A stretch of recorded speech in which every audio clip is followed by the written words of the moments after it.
right. Even before I talk to you about the challenges really of doing business here in the country, we're talking just days after the monumental GST bill was passed by the upper house of the parliament, and it's just paving the way for a uniform tax code here in the country. Do you think this could be a potential game changer as far as companies and capital investment into India goes? This is a massive and positive impact, and it's, in my opinion, because of two reasons. All right. The first one, it creates confidence. Economy and investments and business is not only about Excel sheets and numbers, it's about confidence. So this new law, this new GST, creates a big confidence in the business community that things are moving. And the second thing is the positive impact of the GST in itself. Sure. That GST will help to have a better flow, better operations, lower costs in the supply chain, and at the end of the day, the most important thing of the GST is that supporting consumers. And whatever is good for the consumer is good for the business. So for me, these two dimensions are important.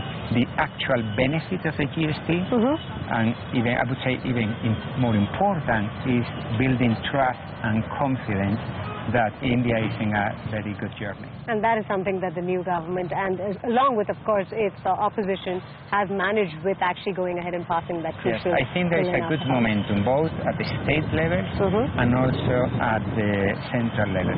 Absolutely. Now, like I mentioned, if we talk about the challenges of doing business here in India, we do not have a very clear labor laws. Land acquisition in the past has been a hurdle as well. How many of these issues did you really combat? And going ahead, how can you make sure that the government paves the road a little easier as far as future operations go? So it's complex, and then you find everything. And I think in the land acquisition, for example, we buy land, and we do 700 crores investment. So we have to feel 100% confident that everything is right and is done in an ethical way and is going to last. So it is in this context that we need massive support from the state government to iron out all these prerequisites that need to be in place. An example has been Telangana, that we have been working together and we feel confident today, and this because of that we are now committing this big investment of 700 crores in one store.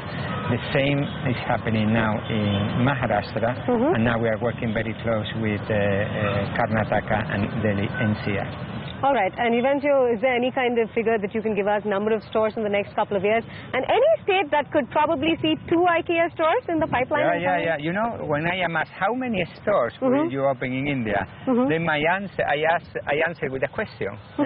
How long? Because we are talking about next year is one, Hyderabad. From there, we'll keep opening 2-3 stores per year. But if we are talking about 100 years, it will be hundreds of IKEA stores. So this is not a goal that we accomplish and it's over. This is a very long-term journey, and in this context we will develop all the retail activities and we will expand with all the sourcing activities. All right, how have you tweaked IKEA really to service the Indian customer? Is there any India-specific lessons that you've learned, and is there any India-specific tweaks when you talk about certain aspects of your store or certain products that you're going to be looking at? You know, there is one IKEA value that I like a lot. This humbleness and willpower. This connects very well with the range. This is a mix in between being humble and listening. I have been personally visiting more than 50 homes in India, talking with 50 families. My team has been visiting more than 500 homes, understanding needs and then understanding what is important for you and what do we need to do in order to provide solutions. It is in this context that we are now considering few things that are more customized for the Indian market. especially when it comes to cooking and eating. Sure. That is different than other countries, and then we have to provide good solution for that. At the same time, there's a willpower. We have to be strong, and we have to keep our identity. Absolutely. And people love Ikea because of Ikea, not of something else. And it's in this context that when you will walk next year around Hyderabad store and many other stores in the country, you will feel that this is truly Ikea. So it's kind of Swedish and Indian, they will merge together.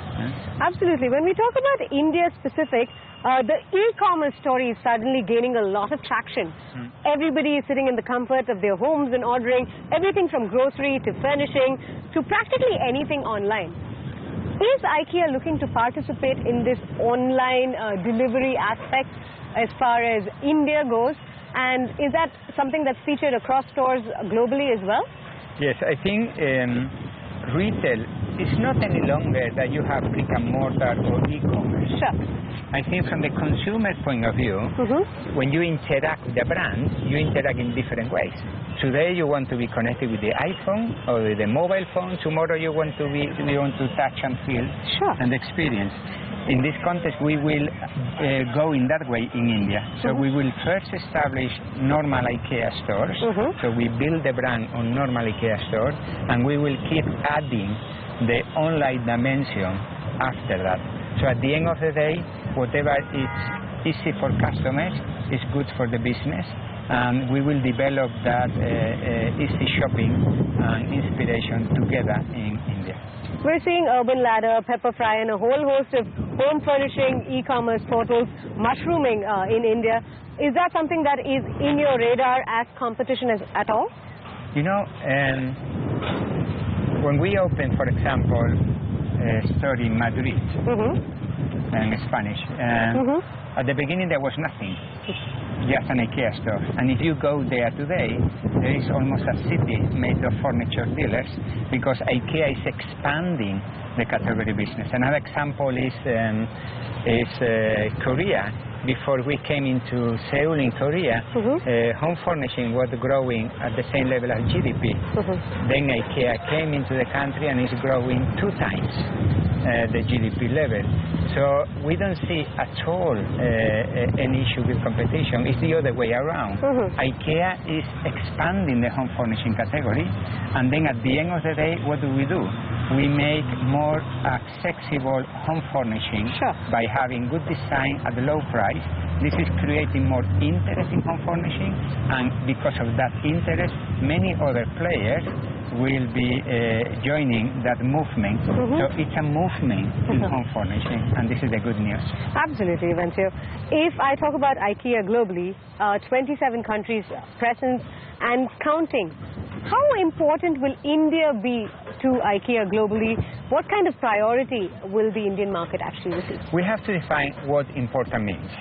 Okay? If we are talking today, India is extremely important. Not because of the sales, because we are not there yet, but it's because of the long-term strategy, and it's because of the big impact in the future. So India is a big country, it's a big economy, it's growing, and can we agree that India is going to be better, safer, cleaner, healthier, richer in 50 years from now?